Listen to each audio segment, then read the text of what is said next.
ci leen ak jàmm ci seen émission sama gox mon quartier sama gox nag tey moo di Zac Mbao ñu ñëw fii xool askan wi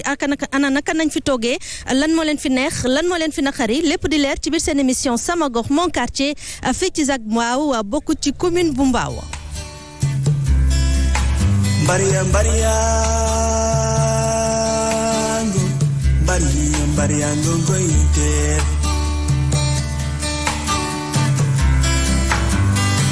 Vagalam vagalo du jour au lendemain nonu lay waye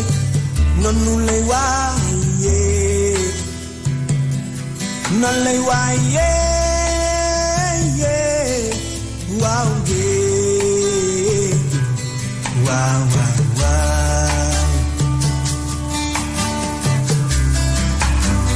mbariya fii moom la ñu wone la Zac de Mbao c'est la zone d'aménagement concerté donc c'est dans les années 90 la ko état initié woon ñu aménager ko bi ñu ko aménager nag ci lañ ko distribuer à des coopératives d'habitat donc ci loolu la moo tax boo gisee pléthore de cités yi fi nekk y en a plus d'une cinquantaine yu fi nekk donc c'est constitué d'entreprises comme da ngay dégg cité SDE cité marine yeneen cité enseignant Iba Ndiaye Diadji fii cité voilà ay coopératives ñoom ñoo ko constitué voilà mooy loolu mooy historique am l'État avait aménagé le site dagg ko def ci ay tali il avait mis des canaux pour évacuer les eaux fluviales mais bien que assainissement en tant que tel amul woon je sais pas si c'était prévu dans le projet initial ou non loolu ñun ba léegi on n'arrive pas à avoir l'information mais boobu ba léegi c'est resté en l'état waaw loolu mooy historique Zac donc ba léegi nag les gens se sont massifiés chaque fois nit ñaa ngi ñëw di dëkk si léegi boo xoolee léegi cité yëpp presque ils sont habités il y a quelques postes yu fi des mais boo xoolee tout ce qui est derrière nous dem ba ci les deux voies qui rejoignent le péage et la nationale donc tout est habité actuellement et c'est une forte population bu fi nekk bàyyiwuñu ko xel nag moo tax problème yi léegi remonter à la surface. ci Zac Mbao nag askan wi bokk na ci seen jafe-jafe bu gën a tar lu jëm ci wàllu assainissement ndaxte canal ba ñu fa am dafa ndaw lool ba mënatul a téye dëkk bi rax ci dolli kenn tëjul boobee canal la. li si gën a am importance tey jii période bi ñu toll nii mooy nawet bi yegg si nii xëy na rek lañu problème inondation yi ñu daan am ailleurs mais bu ñu sàgganee li ñu am ailleurs fii lay am ren parce que. lépp mbotte na pour que mu dal fii ren ni ko président waxee mooy que amoon nañu suñu assainissement drainage eau pluviale boo xam ne dañ ko dimensionné woon ci cité yi aujourd'hui dimensionnement boobu dafa caduc parce que tey jii bu fekkoon ne que tey jii paanu ndox la ñu prévoir woon tey jii ñu ngi ñuy sottil ay bërigo ndox. Qu'est-ce que je veux dire par là mooy que aménagement yi nga xam ne que ñu ngi jógee nañu booru péage beeg booru kii yëpp dañuy ñëw ba ci Zac Mbao ñëw peut-être ak une grosse dimension ñëw ba ci Zac Mbao nga am dimension bu ndaw ñu dugal ko ci biir tuyau bi donc boo xoolee loolu même bu fekkee boo xoolee loolu mooy indi sax même bu dee ci nit la loolu indi tax ay veine pété loolu la ñu defal donc canal bi koy recevoir attanu ko. canal bi yëpp daanu na parce que dox bi antalu ko dëkk ba da nga gis c'est un petit courant d'eau moo doon daw ci biir canal bi léegi c'est carrément une rivière mooy déplacé buy taw da nga xam ne y a quelque chose qui se passe voilà loolu fi nekk canal yëpp daanu na tout est là. eau des égouts biñ fi taxusee ba tey ñu ngi cotiser di dajale di dajeeg waa ONAS di dajeeg autorités yi pour que ñu jàppale ñu si for naa ci wooyu béy ne mairie bi signé na ak ONAS. pour kii bi nu mu tëddi pour assainissement bi waaw pour la Zac un conseiller me l'a dit semaine passée xaw ma dëgg xaw ma lu dëgg waaw wax for naa ko ci wéyu bay wax na ma ko ne ma interpellé na maire wax ko loolu comme que loolu am na nag ñu xam ci yaakaar xëy na directeur ONAS bu bees bi ñu ngi koy ñaan mu gestu Zac Mbao parce que situation bu Zac Mbao di dund dafa jéggi dayo et c'est dangereux fi mu nekk fi ñu jëm mooy kii. jàkka yi nañ leen bàyyi xel jàkka mënul am ilimaan nekk ci génnewu ci daara yooyu nañ leen bàyyi xel fokk ma xale ci sama wàll nga man sëriñu daara la te dañuy dem ba biir nawet daara yi dem ba inondé taalibe yi dootuñu am fu ñu nekk waaw ngay daw dépense bu taalibe yi dundee ba pare di fexe ndox mi di ko fi jëlee plus nga leen di jàngal loolu tam metti na. canal gi nag débordé yenn pàcc ya tépp ba tax mu daal di nag walangaan ba ca tali ba yàq boobee tali nga xam ne camion yu mag yi nga xam ne ñooy liggéeyu terre bi itam bokk nañu ca la ko yàq. sunu route yi gis ngeen ko tout est dégradé de ce fait aussi canal yi dégradé ndox yi jaar tali yi yàqu. bi ñu fi doog a dëkk bon 2004 2006 bu baax à cette époque tali yi c'était nickel donc xam nga lépp dafa normaloon canal yi set xam nga bon vie bi neex quoi. canal à ciel ouvert bi rey nañu yooyu xale yi sibiru noor ak nawet nous souffrons garab bu yoo poson la danoo pompe ba xamuñu fu ñu jëm yaram yëpp ay góom poussière terre bi asthmatique yi gis naa famille boo xam ne dañu mujj daw toxu tëj seen kër ndax xale yi asthme poussière bi ci biir kër yi looy lekk sax poussière la. gis ngeen état canal bi nu mu mel waa Eiffage ñoo ko defar bi ñu defaree canal bi mairie Mbao daf daan taa bu nawet jotee mairie Mbao kenn du fa toog ñoom ñëppay toxu mais léegi dootuñu toxu parce que ndox mi jóge ci mairie bi di ñëw fii lay jaar ndox mi jógee Riflax di ñëw fii lay jaar ndox mi jógee Kër Mbaye Fall fii lay jaar xoolal ndox yooyu yëpp bu ñu dajee fii ak état canal bi Eiffage def liggéey bu bon lañ ko liggéey mi ngi nii ndox mi canal bi attanul ndox mi sa canal bi ni nga ko gisee nii ci biir la gën a bon bu ñu demee ba sa biir di ngeen gis canaux yi nu mu mel foofu ci biir dajale naa tous les sages imams yi ñu dem seeti Eiffage dans le cadre de la RSE ñu des Eiffage ñun leen li ñu leen di ñaan mooy comme fii sore na sa amagunu passerelle may leen nu benn escalier fii bokk pour mu nekk raccourci au lieu ñuy dem ba Kër Mbaye Fall di jël pont bi may leen nu benn escalier waa Eiffage ni bon léegi da ngeen di def benn lettre bi ngeen di def da ngeen def benn ampliation pour APIX ba mu tuddee APIX rek laa xam ne du ñu am satisfaction parce que APIX normalement un tel projet boo koy def mais war na am audience publique ngeen informer parce que nous avons droit à l'information dañu war a informer mais cité Iba Ndiaye Diadji amul ZAC bi benn cité booy dugg ci ZAC bi ba nu xam ni nit ñi autorités yi ñëw nañ fi def informer nu ci terre bi sur les impacts que le terre va générer amul benn information bu ñu jox ñun nag ñu voulons aller vers l'information mënuñu ko am. fu ne dem nañ fa ci wàllu bon tali dem nañ ay assurut bi bind leen ay lettres dem tamit CETUD bon le conseil exécutif bon des transports urbains dem nañ fa donc ñooñu tamit bon ñëw xam nga def ay étude xam nga xool ndax fii zone bi baax na pour que bis de transport yi mën fi dugg mais dara parce que ñoom bon képp ku ci ñëw rek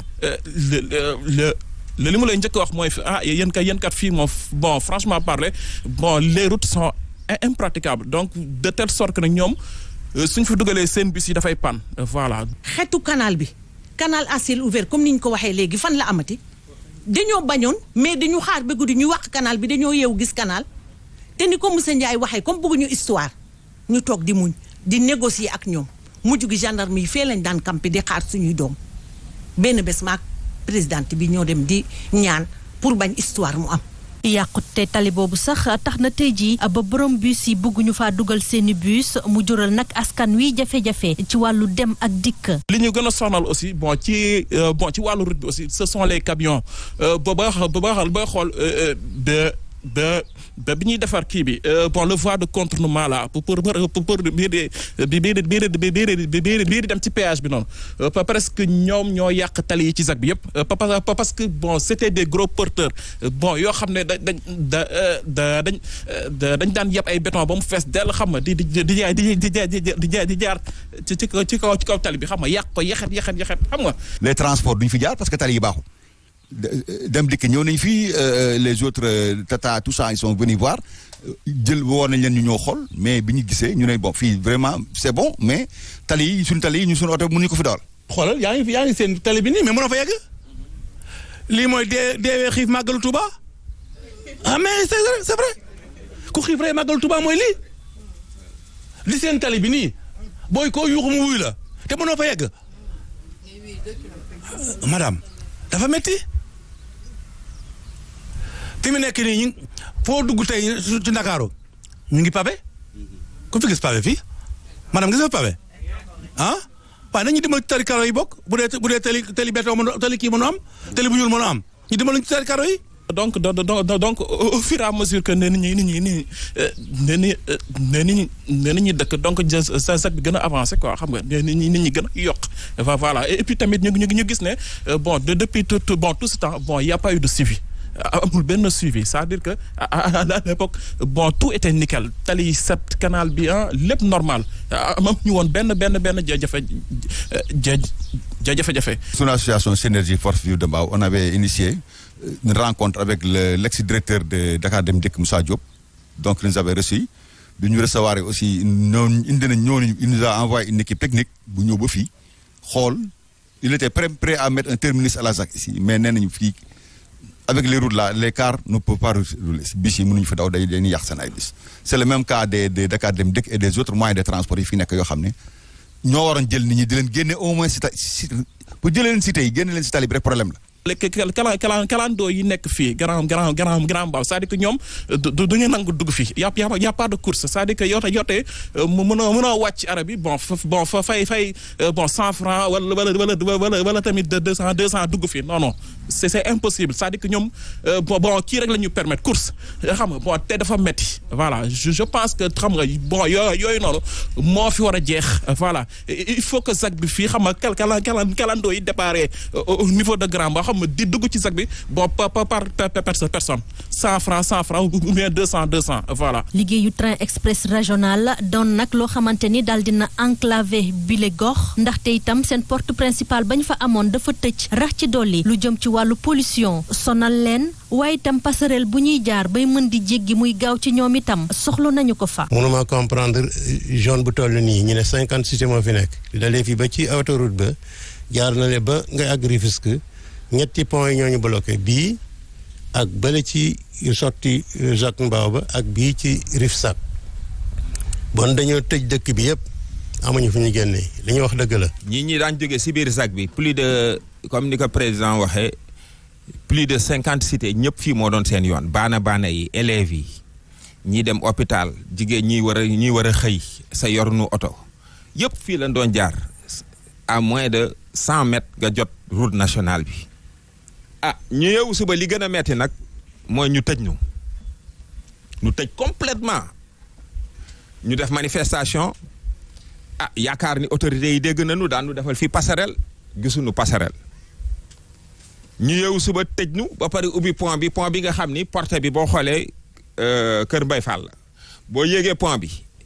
da ngay séen sunu dëkkaay yi waaye bala nga siy egsi da ngay dem ba Kër Mbay Fall tourné waat tu fais presque di nga def 1 kilomètre 200 pour mën nga atteindre la route nationale so ñun ñoo gën a jege terre ñun ñoo gën a jege route nationale bi waxatuma nag ñiy jóge si biir war a ñëw fii nu tëj ñu complètement léegi yow sa doom bii jàngi lycée Mbao bu fekkee dafa guddee da ngay ñëw yow wut ku la ko jëlelil wala ñu sunu gardien yi ñu yabal leen ñu dem jëli xale yi ñu ñëw parce que du ñëpp am doole fay 2000 francs pour nga sa doom jël taxi ñëw si ñibbi si sa kër 2000 francs léeg-léeg 1500 moo si gën a tuuti si li ngay fay boo jógee Mbao boo jógee si route bi pour dugg si biir sa bu njëkk boo daan génn da ngay dox jël fay sa 200 francs wala 100 francs dem fi nga bëgg dem. raay bi am na accouchement amuñu yoon dangay woo kalandoo bala moo wiri 2 kilomètres yi yéeg pont bi ba wàcce dugg ci pax yi ñu yàkkamti di jégal ndaw si fii pour oto bi route nationale ndax c'est à 0 mètre de nous ñu tëj ñu ndax terre bu ñu xamul fu ñu jëm ak moom ndaw si wasin ci raay bi ñi ci des ci biir kër yi la ñuy wasin loolu metti nañu risque la baaxul dégg nga kaw ga sax ñooñu tane. terre bi ñu newoon dafa ñëwoon pour désenclaver ñu finalement daf ñu enclaver c'est ça le problème boo gëstoo fii la nit ñi doon jaar fii c'était le passage de toutes les presque ay quarantaine de cités fii lañu daan jaar di dem xale yi fii lañu daan jaar dem lycée Mbao dem ñi dem Dakar ñi dem université un beau jour ils sont venus le fermer comme ça def nañ fa manifestation fii pour ça mais amul benn autorité boo xam ni àdduna ci donc ñun lii mu nekk de problème boo xam ne parents yi xale yi bu ñu jàngee léegi ils sont obligés de faire 1 kilomètre 500 boo pouvez voir vous même que entre les deux ponts de sortie boo xoolee y a presque 2 kilomètres waaw président waxoon na nag ci discours 31 décembre am que tous les 300 mètres dina am passerelle fii bu ñëwee fii dina gis ni y a 2 kilomètres yoo xam ne y a rien donc bu ñu jógee loolu yàlla ñu jógee ci problème mu éclairage public sécurité ak yooyu yeneen yëpp mu ngi fi. passerelle bi nekk kër Mbay Fall waa Mbay Fall dañu génn xeex ak ñoom ñu génne ay xaj génne indi gendarmerie mais ñun nag bëgguñu egg foofu ñun suñu jeunesse bi dañu mere sax parce que saa yu ñu bëggee yàq bëgg taal pono ñun leen déedéet loolu du yëfu kii da ngeen di yàq suñu alal li nekk si réew mi suñu alal la centrale électrique bi suñu alal la route nationale bi yëpp suñu alal la bu leen ko yàq xale yi dañu mere parce que daan ni li kër Mbay Fall def ba nu am passerelle ñun buñ ko defee daanu am passerelle ñun nag bëgguñu eggat état bi foofu dañu bëgg interpeller le président de la république la ñuy interpeller en tant que tel que li mu waxoon kenn suivre ko li may interpeller président de la république ñun bëgg nañu passerelle sonn nañ trop waa ZAC bëgg nañu passerelle dañ koy interpeller si loolu dañ koy interpeller ñu def auditu terre bi APIX il faut ñu auditer ko parce que liggéey bi yëpp dara baaxu si li ñu liggéey fi yëpp dara baaxu si nan ñëw nag gisal seen bopp ñëpp amuñu oto nous ne sommes pas véhiculés kalandoo boo jël timis rek mu ne la fayal 2000 wala yóbbuwuma la seen foofu àll la amul yoon xaw ma foo leen doon xulli ba ñu tëj leen waaw sonn nañu nous souffrons mënuñu wax lépp madame bàyyi ma yemale foofu waaw lycée nag bëgg nañ ko am ndax fii leeg mbaaw bu njëkkee soriwul fii rek lañ daan bëtt ñu defal ñu yoon normal amuñu problème waaye ba teer ñëwee tëj ñu effectivement da ngay wiiri ñun ñi nekk mag boo yéegee bi ci digg bi nga àppaat ñii ci des di tari ay saar pour mun a nooyi rek yéegaat métti na on souffre nous les dames surtout ñun ay mag lañu dañoo sonn te forcé ñu génn nag. lu mu nu yàqal sur le plan économique sur le plan social sur le plan environnemental dafa yàqu dafa bëri. le am nañu ministre bi nga xam ni c'est le ministre de l'environnement mbaaw la dëkk man seeti naa ko personnellement mu recevoir ma dama ko siy remercier mooy Abdou Karim Sall recevoir nañu mu mettre ma en rapport avec son directeur de cabinet. directeur de cabinet bi ni ma dans 15 jours le ministre dina la woo ngeen waxtaan mais il faut que moom de son côté mu am toutes les informations ma ne ko d'accord ça fait léegi maintenant 2 ans. centrale électrique bi ñu koy defar tali bi ñu def ba mu dugg si ci biir pour nga xam ne respecté wuñ nit ñi bi ñëwee 500 mètres moins de 500 mètres ñu génn fi waroon nañ fi teg benn tali au moins bon clando yi dinañ yomb ñu dugg si ci biir cité yi pour dugal nit ñi mais foofu rek la ñuy yem tali bii.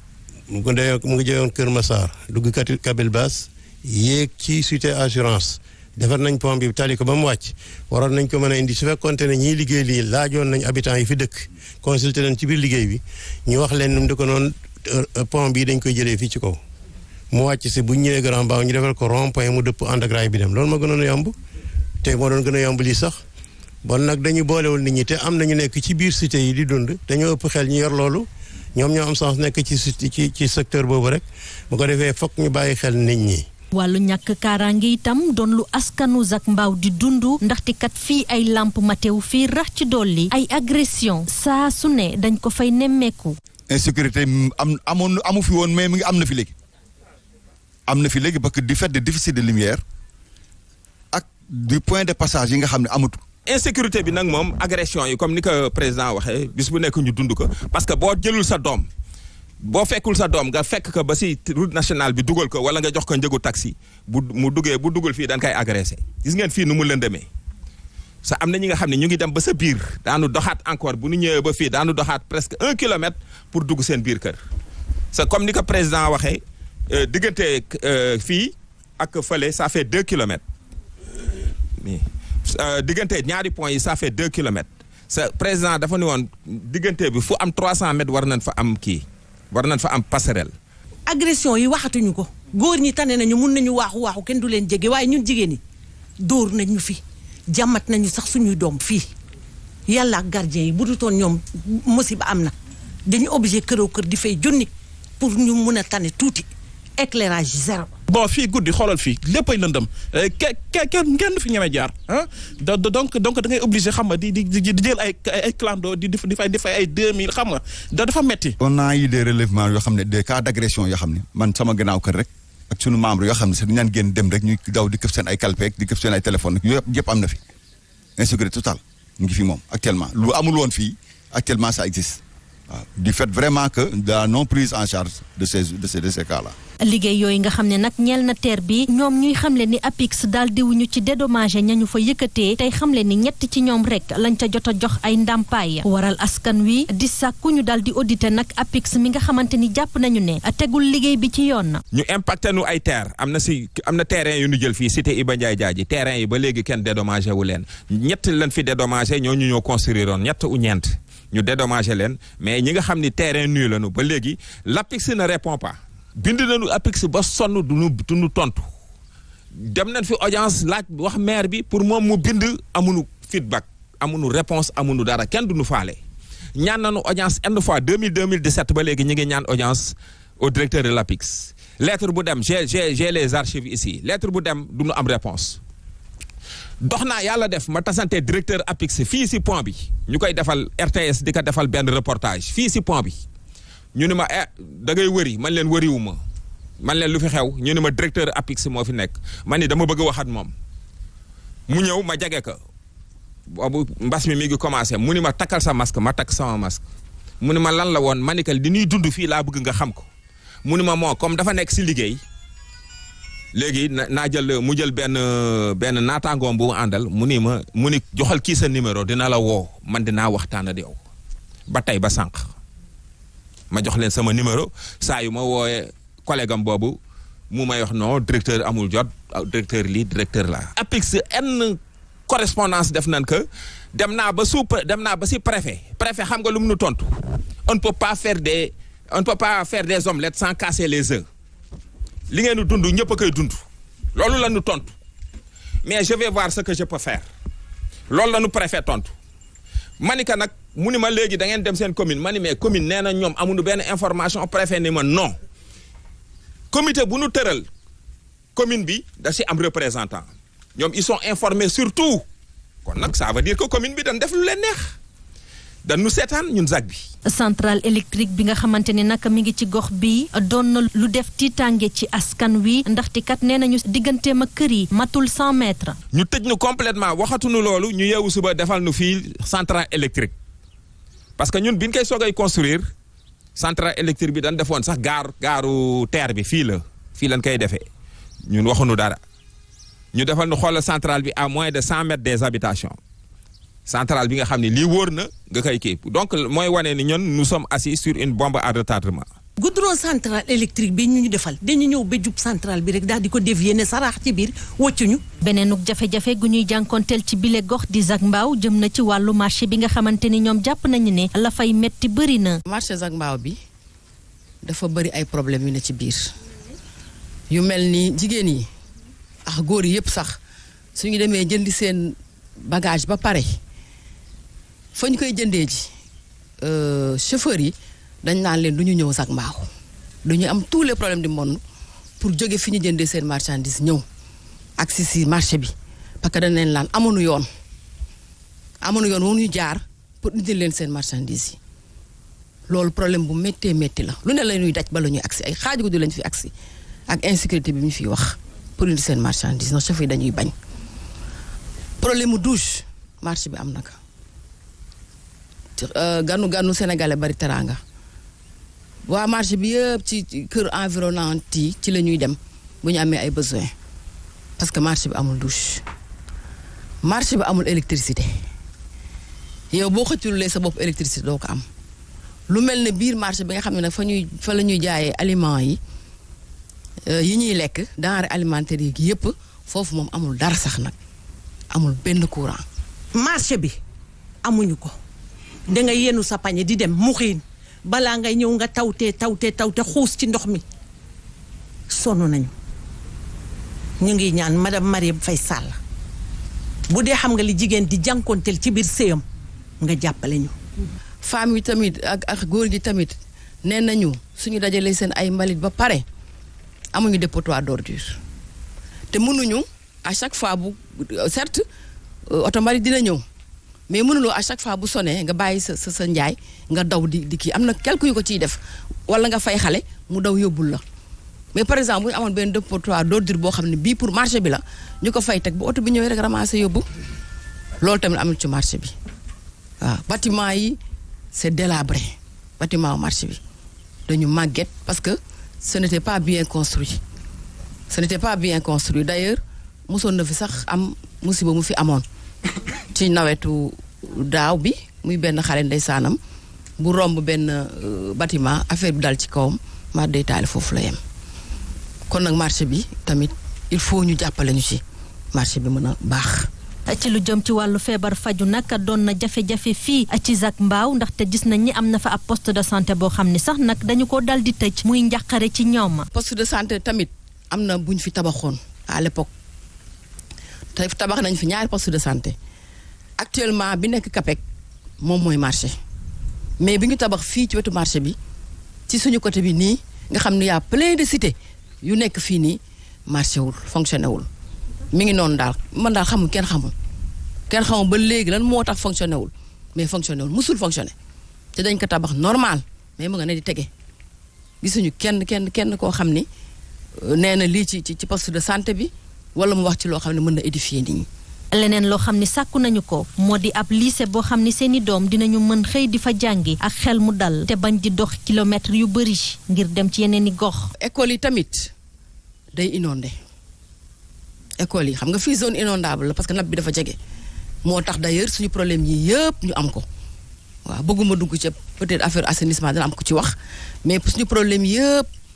mooy que nappe bi dafa jege et que en réalité li ñu war a tegal pour ñu am ay évacuation d'eau yeeg assainissement yooyu yëpp dara sottiwul. mais balaa ouverture des classes ña fa kii directeur enseignants yi xale yi ñoom ñoo fay nekk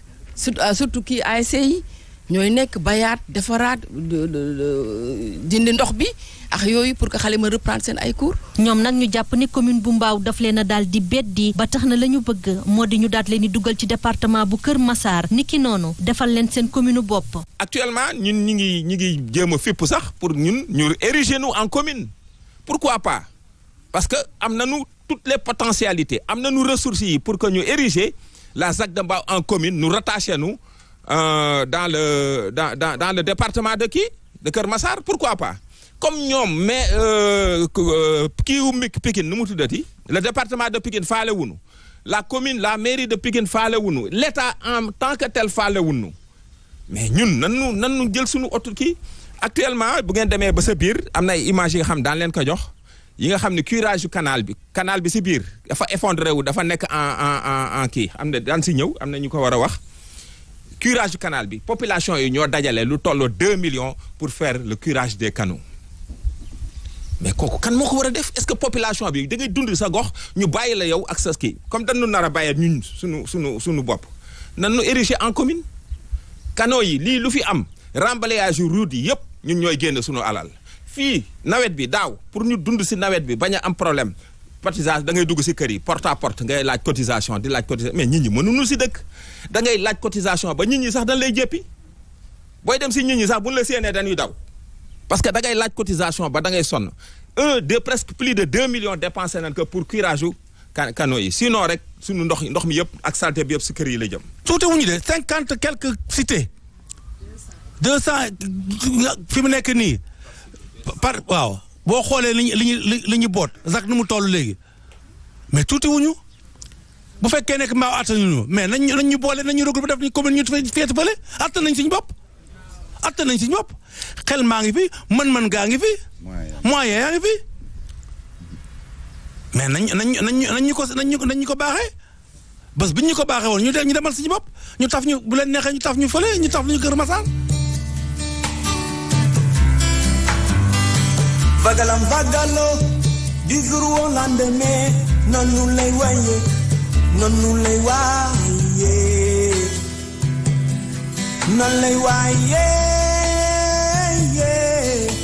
waaw waaw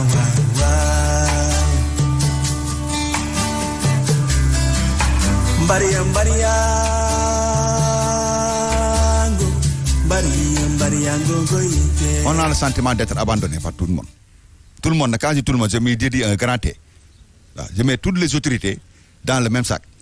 Parce que ku ci nekk fii la nga waroon taxawee pour Zac Mbao taxawuloo ko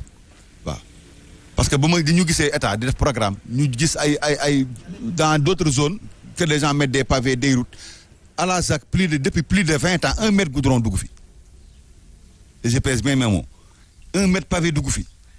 je pèse mes mots lampe mbedd yi ngi taxaw mu lay tiim nii nit ñi ñoo ko jënd seen bopp les lampes mbedd les lampadaires waxuma lampe kër yi de lampadaires publics yi laa wax les gens achètent eux-mêmes les lampadaires publics branché ko pour leeral mbedd yi loolu defe naa moom amul Sénégal loolu moo am sax sunu yoon yi moom n'en parle même pas toutes les routes sont dégradées ndaan nawet da ngay wàcc ñëw taxaw Rufisque bëgg dugg sa kër y a des problèmes tu peux payer 300 francs ba egg ci bunt bi fii ñu fay ko le 2000 francs pour nga dugg sa kër. defoon nañ fi benn mémorandum xam nga wax problème yi ci am ci ZAC bi yëpp mais jusqu'à présent rien xam nga mais même au niveau de la préfecture tamit da nga fay dem tamit wax tamit mais dara c'est-à-dire que man daal li ma gis bon personne bi nga xam ne actuellement au Sénégal moom moo mën a lijjanti les problèmes de la ZAC c'est le président de la République bon c'est lui seul xam nga qui peut régler tous nos besoins. même terrain de football yi fi nekk day inondé même Iba Ndiaye jaaji bii terrain de football am day inondé chaque année day inondé ba pare nag janoog jàkka ji du fonctionnel nawet dañ koy mujj tëj du fonctionnel donc vraiment on a de sérieux problèmes au niveau de la ZAC ñoo ngi nii nag ak suñu ay kër ku romb xool ñu ne ZAC bi nii la rëyee ZAC bi nii la rafetee ZAC bi nii la nangam fekk suñu côté environnement zéro vraiment rien du tout sonn nañu daal ku ñu dimbali daal ñu jël waaw. éclairage public bi tamit wax nañ ci sax président wax na ci tamit dafa des éclairage public bi des na dëkk ZAC bi nu mu war a leereewu ko insécurité bi mi ngi fi agression yi mi ngi fi. vraiment daal ñu ngi interpeller monsieur le président de la république parce que ñoom wax nañ ko ba pare ñi ma jiitu ci wax bi fu ñu war a jaar rek jaar nañ fa bind nañu wax nañu woote nañu lu ne def nañ ko mais daal amaguñu benn issue kon daal moo tax finalement daal léegi ñu interpeller le président de la république ak Marième Faye Sall la première dame ñu jàppale ZAC bi xam ne nag li fi nekk ci ay am bari na de léegi on est plus de 50 cités ci ZAC bi waaw kon nag ñu ngi leen di ñaan ñu jàppale ñu dimbale ñu ci suñu dëkkuwaay bi ba nga xam ni nit ñi dinañ fi mën a dëkk confortablement. am na certains jàkka yoo xam ne di tëj bu nawet bi demee ba xóot dootuñ julli wala ñu jullee ci biir kër yi loola état daf ci am responsabilité ñetti mbir réew ku dëkk ci réew mënoo koo ñàkk santé mënta ñàkk nit ki balaa juddu moo yaayam santé moo leen di tàcc. dimbale yaay ji mu judd ñu préparer doom ji pour mu dund kon war nañu fexe ba santé nit ñi am ci accès bu gaaw ba ca des mooy jàng